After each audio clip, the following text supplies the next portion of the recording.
तो दोस्तों अब हम लोगों ने बेल्जियम को समझ लिया है। तो अब श्रीलंका को समझते हैं कि वहाँ का क्या मतलब कि वहाँ पे कैसे लोग रहते हैं और वहाँ की क्या सिचुएशन है। देखिए, जो श्रीलंका है वो एक आइलैंड नेशन है। आइलैंड नेशन समझते हैं आप, जो कि मतलब समुद्र के चारों तरफ से घिरा हुआ होता है। वो एक आइलैंड नेशन है। ओके। और दूसरी चीज़ क्या है कि जो वहाँ का डिस्टेंस है हमारे इंडिया से बहुत ही कम है। कौन सी जगह से इंडिया के? जो हमारा सदर्न कोस्ट है हमारा तमिलनाडु का, उससे कुछ ही किलोमीटर की दूरी पे मौजूद है। और जो वहाँ की जो पॉपुलेशन है वो लगभग लगभग हरियाणा के बराबर ही है। 2 करोड़ के आसपास वहाँ की पॉपुलेशन है और काफ़ी डाइवर्स पॉपुलेशन है। ठीक है ना। और जो अब वहाँ की जो पॉपुलेशन में जो ग्रुप्स रहते हैं वो किस टाइप के ग्रुप्स रहते हैं, देखिए। जो वहाँ पे मेजरली मेजरली जो रहते हैं, मेजरली मतलब मेजॉरिटी में जो पीपल हैं वो किस टाइप की पीपल हैं, वो हैं आपके सिन्हालाज। सिन्हालाज स्पीकर हैं। मींस वहाँ पे लैंग्वेज जो चलती है उसके बेस पे बोल रहे हैं वो, कि वहाँ पे जो लैंग्वेज जो सिन्हाला बोलने वाले जो लोग हैं वो आपके लगभग 74% के आसपास लोग रहते हैं। और वहाँ पे जो दूसरी टाइप के लोग रहते हैं वो रहते हैं तमिल स्पीकर्स। तमिल लैंग्वेज बोलने वाले जो हैं वो आपके 18% हैं। अब इसमें जो 18% हैं इसमें 13% आपके कौन है? वो हैं आपके श्रीलंकन्स। और जो 5% हैं, 13 + 5 18 हो गया। तो जो 5% है वो आपके कौन है? वो हैं आपके तमिल, जो कि इंडिया से हैं, जो कि इंडिया के एंसेस्ट्री हैं। मतलब कि यहाँ से जो काम करने के लिए लोग गए थे वो लोग, और जो हमारे पूर्वज हैं वहाँ रह गए, वो कुछ 5% हैं। यानी कि कुछ वो लोग जाते थे प्लांटेशंस के लिए, टी प्लांटेशंस वगैरह के लिए पहले जाया करते थे काम करने के लिए। तो वो 5% लोग वहाँ पे हमारे एंसेस्टर्स हैं। ठीक है ना। अब देखिए क्या होता है, बाकी के जो 18+ आपका कितना हो गया, ये कुछ 92 के आसपास हो गया है। तो बचे अब 8%। 8% में कौन से लोग आते हैं? वो आते हैं आपके क्रिश्चियंस एंड मुस्लिम्स और अदर ट्राइबल ग्रुप्स आ जाते हैं। ठीक है ना। अब देखिए, अब एक यहाँ पे जो 7% का कॉन्सेप्ट है वो थोड़ा सा समझने की कोशिश कीजिएगा कि वो क्या है। देखिए, 7% अलग से ऐड नहीं है, ये इसी में है जो आपका 92% हम लोगों ने देखा। वेन डायग्राम आपने पढ़ा हो, जैसे अगर आपने कभी सुना हो उसके बारे में, तो मान लीजिए जैसे आपको एग्जांपल मैं देता हूँ। आपको मान लीजिए चॉकलेट पसंद है, और आपके कुछ ग्रुप मतलब चॉकलेट पसंद करते हैं लोग, और दूसरी चीज़ एक आइसक्रीम पसंद करने वाले लोग भी हैं। ठीक है। अब कुछ ऐसे होंगे जो दोनों ही पसंद करते होंगे, है ना। तो वो 7% उसी में इंक्लूड हो गई हो, मतलब जो आपके चॉकलेट और आइसक्रीम वाले लोग हैं वो उसी में इंक्लूडेड है ना। तो जो 7% लोग हैं ना वो 92% में ऐड ही हैं। और वो 70% कौन है? क्रिश्चियंस वगैरह वगैरह, जो आपके तमिल और सिन्हाला लैंग्वेज बोलते हैं। ठीक है ना। सिन्हाला लैंग्वेज बोलते हैं। तो ये हैं वो लोग जो 7% हैं। अलग से अभी ऐड करने की जरूरत नहीं हो, 92 में आप 7 ऐड करोगे, ठीक है ना, वो 99 हो जाएगा फिर। मतलब इस तरह से वो गलत गलत तरीका है। आपको उसमें वो ऐड नहीं करना है, वो 7% 92 में ही इंक्लूडेड है। ठीक है ना। तो ये हम लोग ने देखा कि श्रीलंकन्स में जो मतलब श्रीलंका है, वहाँ के जो श्रीलंकन्स हैं वो किस टाइप के लोग हैं, वो कम्युनिटी किस टाइप की है। देखिए, अब दूसरी चीज़ क्या है कि हम लोग ने देखा कि वहाँ की जो पॉपुलेशन है वो किस टाइप की है, किस टाइप की लैंग्वेज बोलती है, दोनों कंट्री में देख लिया। तो देखिए, अब ये हमने क्यों समझा? वो इसलिए समझा है कि किसी भी कंट्री में जो मेजॉरिटी में जो लोग रहते हैं वो अपना डोमिनेंस ज़्यादा लेकर आते हैं। जिससे कि क्या होता है कि कंट्री में जो स्पेसिफिक लोग हैं जो ज़्यादा मेजरली ग्रुप में हैं, वो उनको ज़्यादा एडवांटेज मिलते हैं, है ना। बाकी जो लोग हैं, मींस जो मेजॉरिटी में नहीं है, जो माइनॉरिटी में है, वो उन लोगों को थोड़ा सा क्या है कि वो पीछे रह जाते हैं। इस वजह से क्या होता है कि पावर का शेयर होना ज़रूरी है। अदरवाइज क्या होगा कि पावर अगर शेयर नहीं रहेगी, कि उन कम्युनिटी के लीडर्स को भी आना चाहिए हमारे कंट्री में, मतलब कोई किसी भी कंट्री में बोल सकते हैं कि जो जो ग्रुप्स हैं वहाँ के, उनके लिए कोई लीडर डिसाइड होना चाहिए, उनके रिप्रेजेंटेटिव्स होना चाहिए, जिससे कि पावर शेयर रहेगी और कंट्री में जो कॉन्फ्लिक्ट्स हैं अदर अदर ग्रुप्स में वो नहीं होंगे, है ना। तो हम लोगों ने इसलिए समझा इस चीज़ को कि किसी भी कंट्री में जो पॉपुलेशन है उसकी जिस कम्युनिटी की पॉपुलेशन है, जिस टाइप की भी रिलीजन को फॉलो करते हैं, कल्चर फॉलो करते हैं, उन सारे ग्रुप्स में क्या होना चाहिए, यूनिटी होना चाहिए। और यूनिटी कैसे आती है, वो आती है इक्वालिटी से। मीन्स कि जो किसी एक मेजर ग्रुप को ना एडवांटेज मिले ज़्यादा और ना किसी कम ग्रुप के लोगों को डिसएडवांटेज हो किसी भी चीज़ का, किसी भी रिसोर्सेज का जो कंट्री में अवेलेबल है ना। तो ये ज़रूरी होता है। अब हम देखते हैं कि क्या स्टेप्स लिए गए, है ना। जो यहाँ की प्रॉब्लम्स है जो आपकी चल रही हैं इन कंट्रियों में, इन कंट्रीज़ में, वो किस टाइप की मींस जो स्टेप्स हैं वो किस टाइप के स्टेप्स उन्होंने उठाने हैं कि वहाँ पे जो ये सिचुएशन जो कॉन्फ्लिक्ट्स क्रिएट हुए हैं उसको रोकने के लिए। तो पहले हम लेंगे एग्जाम्पल। एग्जाम्पल क्या मतलब, जो टॉपिक है आपका इसमें मेजॉरिटेरियनिज्म इन श्रीलंका, कि वहाँ पे जो क्या चल रहा है वो क्या स्टेप्स उठाएंगे आगे चल के और ये क्या कर रहे हैं ये लोग, ये जानना ज़रूरी है हमारे लिए। तो हम बात करते हैं मेजॉरिटेरियनिज्म इन श्रीलंका। देखिए देखिए तो जो श्रीलंका में मेजॉरिटेरिज्म जो चल रहा था वो किस टाइप की आइडियोलॉजी है उस चीज़ को समझना है हम लोग को। श्रीलंका देखिए पहले क्या हुआ कि इंडिपेंडेंट हो गया था, कब हो गया था, 1948 में। फिर उसके बाद इन लोगों ने क्या किया कि जो वहाँ पे जो कम्युनिटी है मेजरली कौन सी है, वो सिन्हालाज। तो उस कम्युनिटी में उन लोगों को ज़्यादा बेनिफिट दे रहे थे। मीन्स उन लोगों को बेनिफिट ज़्यादा हो रहा था क्योंकि वो क्या थे, वहाँ पे मेजर ग्रुप के लोग हुआ करते थे। और बाकी जो आपके बचे हुए लोग हैं जो इंडियन तमिल्स हुआ करते थे उनको वो पीछे रखते थे। मीन्स किसी भी टाइप की कोई भी उन्हें बेनिफिट नहीं है, ना ही कोई रिजर्वेशन है। और जो दूसरी चीज़ क्या है वो फॉलो करते थे, वो प्रेफरेंशियल सिस्टम फॉलो करते थे। प्रेफरेंशियल सिस्टम क्या होता है कि ऐसी पॉलिसी जिसमें प्रेफरेंस किसको दिया जाएगा, पहले जो आपके कौन है, सिन्हालाज है, ठीक है ना। इंडियन तमिल्स को नहीं दिया जाएगा किसी भी टाइप की कोई भी प्रेफरेंस। जॉब में लेने जाओगे तब, गवर्नमेंट जॉब में आप जाओगे तो, यूनिवर्सिटी में एडमिशन के लिए जाओगे तो, है ना, किसी भी टाइप के आप गवर्नमेंट से रिलेटेड चीज़ें जो भी करना चाहते हैं आप अपनी पढ़ाई के लिए, अपने करियर के लिए, तो वो ज़्यादा किसको चांस देंगे, वो देंगे आप मतलब जो आपके कौन से लोग हैं जो मेजॉरिटी में हैं जो कि सिन्हालाज हैं, उनको ज़्यादा वो बेनिफिट देंगे, है ना। और जो ऑफिशियल लैंग्वेज है वो भी उन्होंने सिन्हाला रखी, ठीक है ना।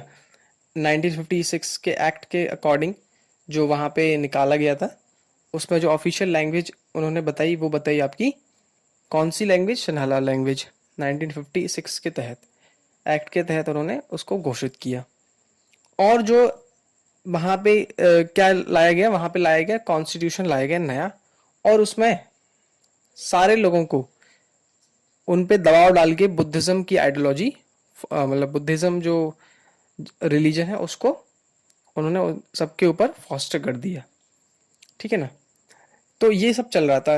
और बाकी जो ठीक इसका उलट उनको नुकसान हुआ, जितने भी बेनिफिट जिनको हो रहे थे जो आपके मेजॉरिटी में है, ठीक है, इसका उलट क्या हुआ, जो डिसएडवांटेज, जितने एडवांटेजेस के सारे डिसएडवांटेज उलट कर दीजिए, तो वो ठीक सारे उनको जो डिसएडवांटेजेस थे जो कि इंडियन तमिल्स हुआ करते थे उनको काफ़ी ज़्यादा नुकसान हुआ इस चीज़ का।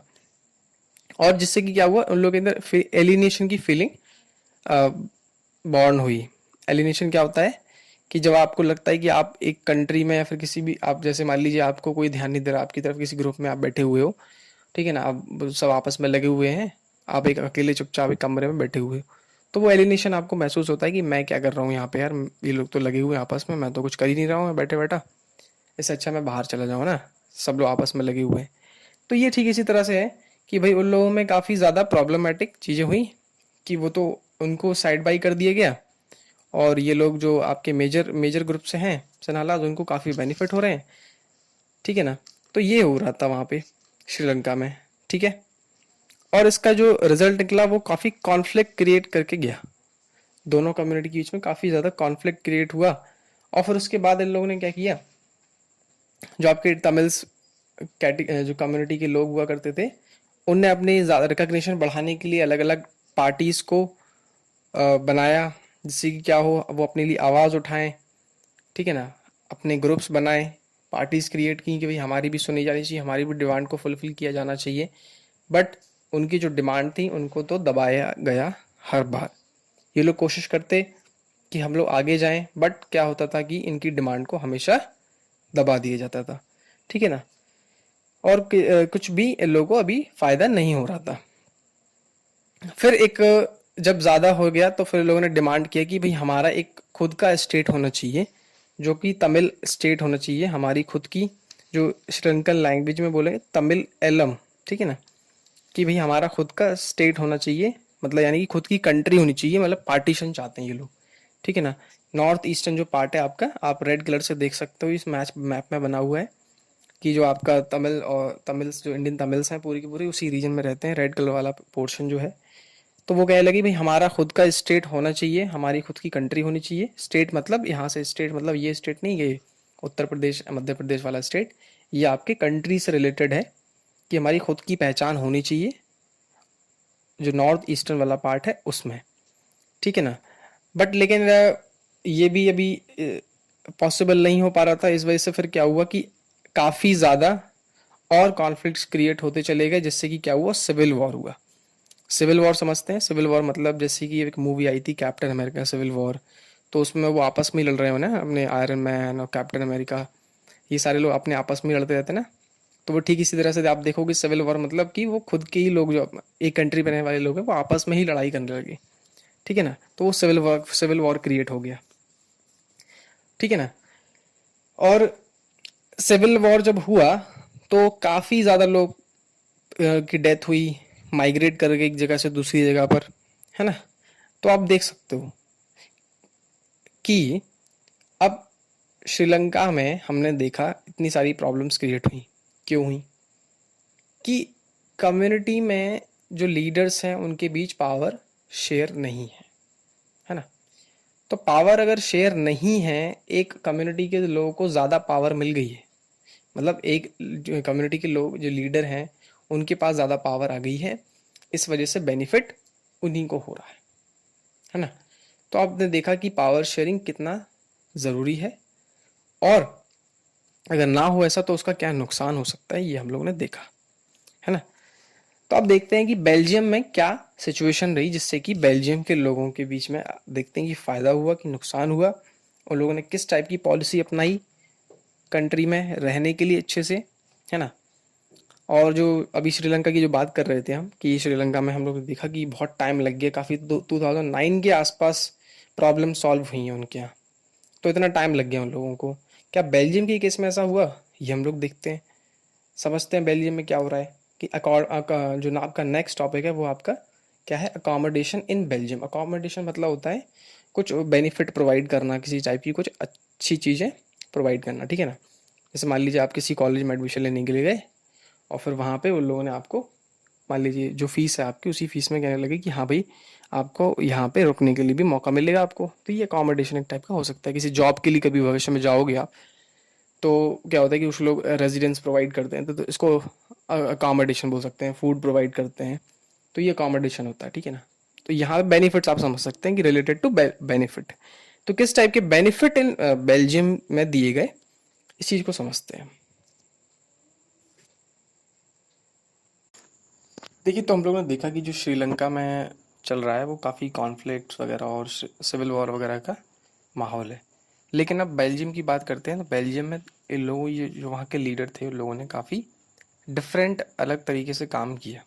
कैसे काम किया, जो Belgian leader took a different path, they recognise the existence of regional diversities, regional differences and cultural diversities.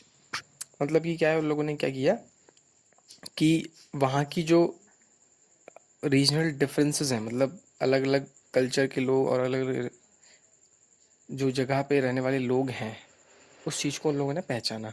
ठीक है ना, कि भाई ये हमको देखना चाहिए कि भाई ये साथ कैसे एक साथ रह सकते हैं ना, मतलब अलग होने के बावजूद भी एक साथ रहें, ये बहुत ज़रूरी चीज़ है। तो इस चीज़ को ध्यान में रखते हुए लोगों ने काम किया, और 1970s और 1993 के बीच में उन लोगों ने अपने कॉन्स्टिट्यूशन को लगभग लगभग 4 बार बदला, ताकि लोगों के बीच में कोई कॉन्फ्लिक्ट क्रिएट ना हो किसी भी पॉलिसी की वजह से, है ना। तो ये देखिए, अब आप देख सकते हैं कि कितना बड़ा डिफरेंस है दोनों की आइडियोलॉजी में और दोनों की पॉलिसीज़ में, कि भाई कैसे काम कर रहे हैं जिससे कि लोग में प्रॉब्लम ना हो, है ना। और जो डच और फ्रेंच स्पीकर जो लोग हैं, उन लोगों ने क्या किया, अलग अलग पॉलिसीज़ क्या निकाली उन्होंने। देखिए पहली पॉलिसी कि भाई लोग जो मिनिस्टर हुआ करते थे ना, उनके लीडर्स, उनको इक्वल रखा। मतलब कि हमें रिप्रेजेंट कर रहा है कोई एक लीडर, उस कम्युनिटी के जो लोग हैं उन लोगों ने जो देखिए क्या होता है कि किसी भी कंट्री की पॉपुलेशन के बेस पे लीडर्स डिसाइड होते हैं, है ना। हमारे डेमोक्रेटिक कंट्री होती है, उसमें क्या होता है कि जो पॉपुलेशन बेस पे क्या होता है कि डिसाइड होती है लीडर्स हमारे कितने रहेंगे। ठीक है ना। तो उन लोगों ने क्या किया, जो डच और फ्रेंच स्पीकर्स जो हैं उनकी जो पॉपुलेशन है उसके अकॉर्डिंगली दोनों के सेम मिनिस्टर्स को रखा। ठीक है ना। और कोई भी no single community can make decision unilaterally, और कोई भी एक कम्युनिटी के जो लीडर्स हैं उनके पास पावर नहीं रहेगी कि भाई वो एक खुद से फैसला ले, उन्हें डिस्कशन के साथ ही फैसला लेना पड़ेगा। और सब special laws to support majority, हाँ कुछ ऐसे लॉ लेकर आएगी भाई मेजॉरिटी, जो उनका मेजॉरिटी में रहने वाले जो लोग हैं उनकी उनके किसी कल्चर को कुछ नुकसान ना हो, इसलिए कुछ स्पेशल लॉज ज़रूर लेकर आए, लेकिन नुकसान उन्होंने किसी को भी नहीं पहुंचाया। ओके। और स्टेट गवर्नमेंट जो थी वहाँ की are not subordinate to central government. मतलब कि क्या होता है कि स्टेट गवर्नमेंट क्या करती है, जो काम करती है कुछ कुछ कंट्रीज़ में, वो सेंट्रल गवर्नमेंट के बिहाफ पे काम करती है।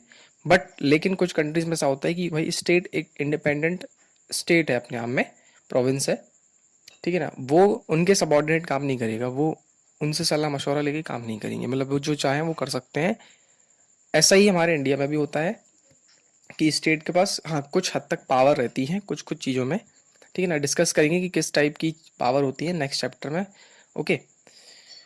और equal representation and separate government in Brussels, क्या हुआ कि कुछ हाँ कंट्रीज़ में कंट्री की जो कैपिटल है, मतलब कुछ कंट्रीज में नहीं, कुछ चीज़ें अलग स्पेशल थी, मतलब कि जो वहाँ पे जो कैपिटल थी ना, कौन सी, ब्रसल्स, डच इसकी बेल्जियम की कैपिटल, वहाँ पे क्या हुआ कि सेपरेट गवर्नमेंट रखी उन लोगों ने और इक्वल रिप्रेजेंटेशन रखा दोनों का, डच और फ्रेंच का।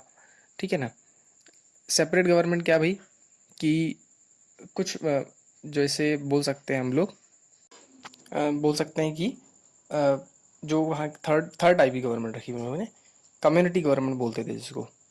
ठीक है ना। ये क्या करेगी, ये जो गवर्नमेंट रहेगी ये आपके सॉल्व करेगी issues regarding cultural and educational and language related issues.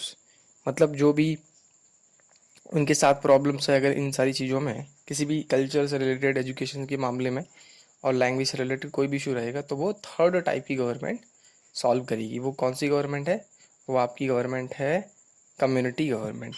ठीक है ना। और देखते हैं कि भाई अब आप देख सकते हो कि इन लोगों ने, जो बेल्जियम वाले लोग हैं ना, क्या इन लोगों ने पॉलिसीज अपनाई जिससे कि लोग एक साथ रह सके, है ना। देखिए इतनी बेहतरीन तरीके से लोगों ने काम किया कि भाई चेंज भी कर दिया अपना कॉन्स्टिट्यूशन ताकि लोगों को प्रॉब्लम ना हो, है ना। भले कॉम्प्लेक्स है काफ़ी, लेकिन एक अच्छा बिहेवियरिस्टिक और काफ़ी ज़्यादा पॉपुलर बोल सकते हैं कि इनका कॉन्स्टिट्यूशन रहा है, और यहाँ की जो पॉलिसीज़ रही हैं वो। ठीक है ना। हम लोगों ने ये सीखा कि भाई इन दोनों स्टोरी से कि अगर किसी भी कंट्री में पावर शेयर नहीं होती है तो आप देख सकते हो कि लोगों के बीच में कॉन्फ्लिक्ट क्रिएट हो सकते हैं और उनको प्रॉब्लम्स आ सकती हैं काफ़ी ज़्यादा। सिविल वॉर तक की सिचुएशन देखिए, अब लोगों ने श्रीलंका में देखा कि हो गई है ना। लोग आपस में ही लड़ बैठे। तो ये आप देख सकते हो कि इतना ज़रूरी हो जाता है किसी भी कंट्री के लिए ये पॉलिसीज़ को अपनाना, ताकि किसी भी कंट्री में जो लोग हैं एक साथ रह सकें बेहतरीन तरीके से। ठीक है ना? तो ये बात है। अब आगे देखते हैं कि क्या होता है। अभी तक हम लोग ने देख लिया कि क्या चल रहा है इन दोनों कंट्रीज़ में, इनकी पॉलिसीज़ क्या रही हैं, है ना? पावर शेयरिंग ज़रूरी क्यों है, बट और स्पेसिफिकली समझते हैं कि why power sharing is desirable, है ना? क्यों ज़रूरी है, और ज़्यादा समझते हैं इस चीज़ को। ये क्या करता है कि पॉसिबिलिटी को कम करता है, reduce the possibility of conflict between social groups, है ना?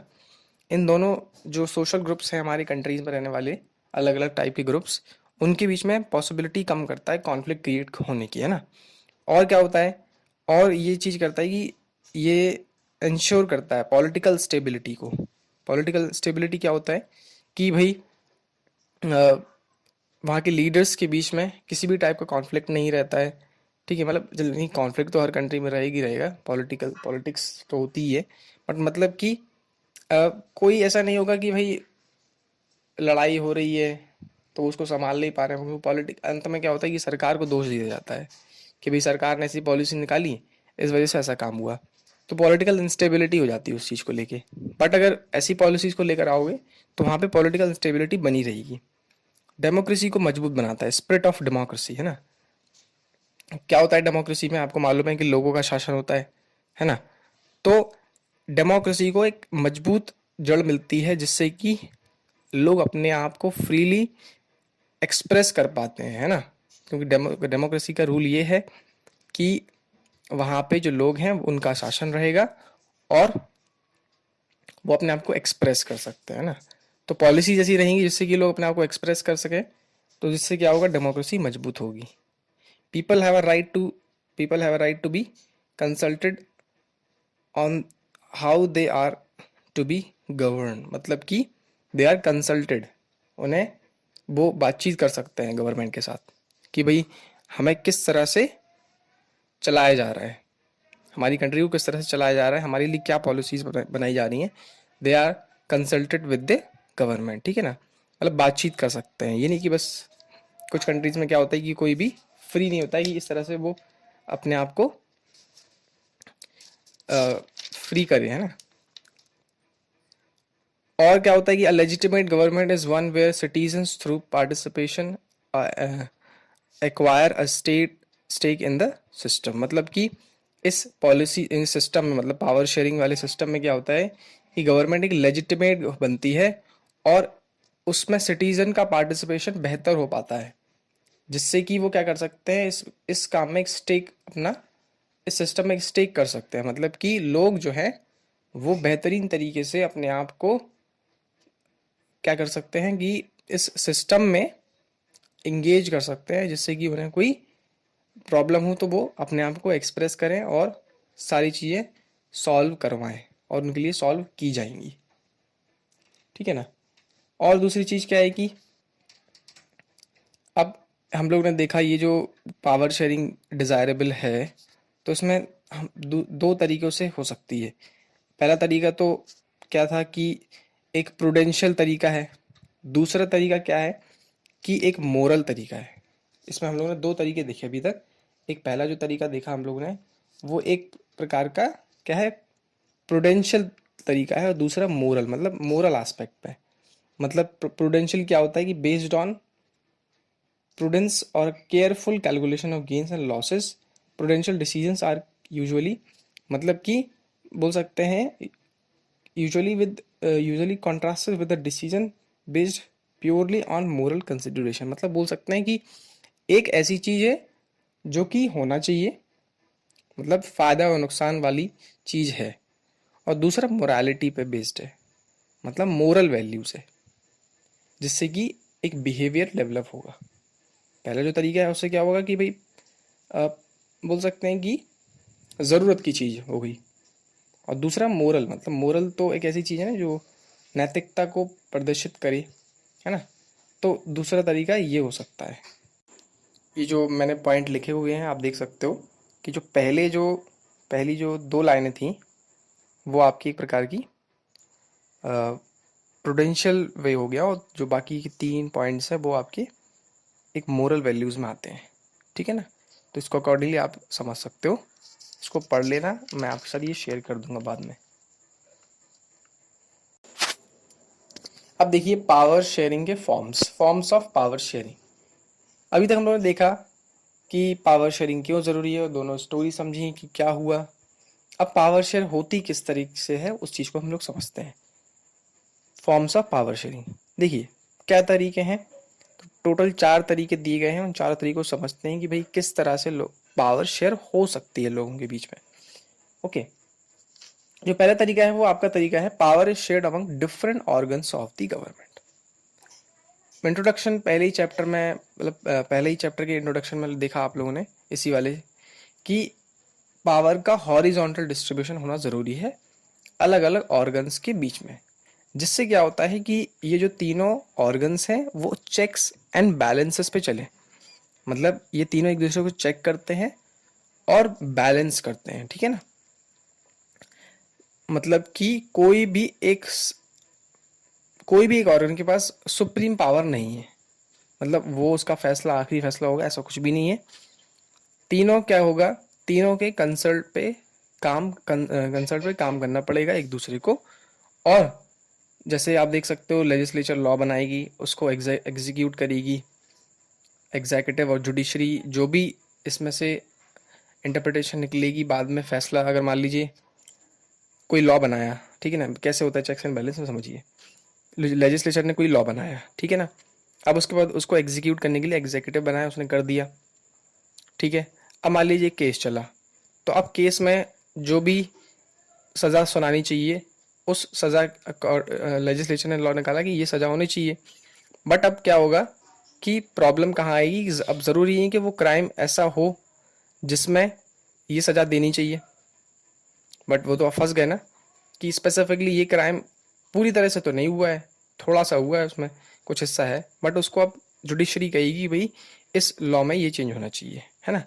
तो उसको वापस से जुडिशरी बताइए, इंटरप्रेट करेगी कि भाई आप इस लॉ में ये लाओ, ये बेटर रहेगा। अलग अलग केसेस आते हैं, अलग अलग फैसला होता है, फिर उसके अकॉर्डिंगली फिर जुडिशरी बताती है कि भाई आप ये इसमें लॉ में चेंज ला सकते हो, है ना। तो इस तरह से बैलेंस बना रहता है सबके बीच में। और दूसरी चीज़ क्या है, जो दूसरा आपका फॉर्म्स ऑफ पावर शेयरिंग है, power can be shared among different level of government. ठीक है भाई, हमारे इंडिया में भी ये सिस्टम है, अलग अलग गवर्नमेंट बनी हुई है और गवर्नमेंट में पावर शेयर है। सबसे पहले सेंट्रल गवर्नमेंट रहती है, दूसरे लेवल पर रहती है आपकी, ये देखिए पहला वाला जो तरीका है वो हॉरिजॉन्टल डिस्ट्रीब्यूशन है, जो दूसरा तरीका है वो वर्टिकल डिस्ट्रीब्यूशन, मतलब ये छोटा फॉर्म है, मतलब पहले बड़ा फिर छोटा उससे भी छोटा।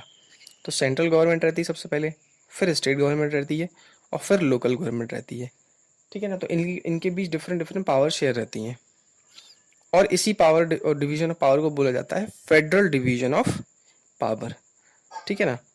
तो ये तीनों क्या होता है कि अपने अपने पावर को इस्तेमाल करके अपनी पॉलिसीज़ बनाती है और उस हिसाब से इम्प्लीमेंट करती हैं, ठीक है ना।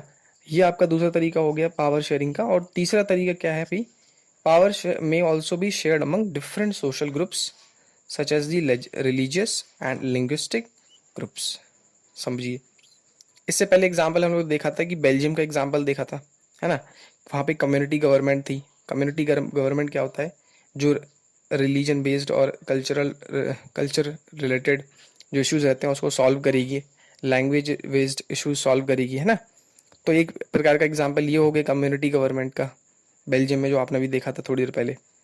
एक तो एग्जांपल हो गया आपका रिजर्व कॉन्स्टिट्यूंसीज का, ताकि क्या हो, जो पावर शेयर है वो तरीके से हो सके ना।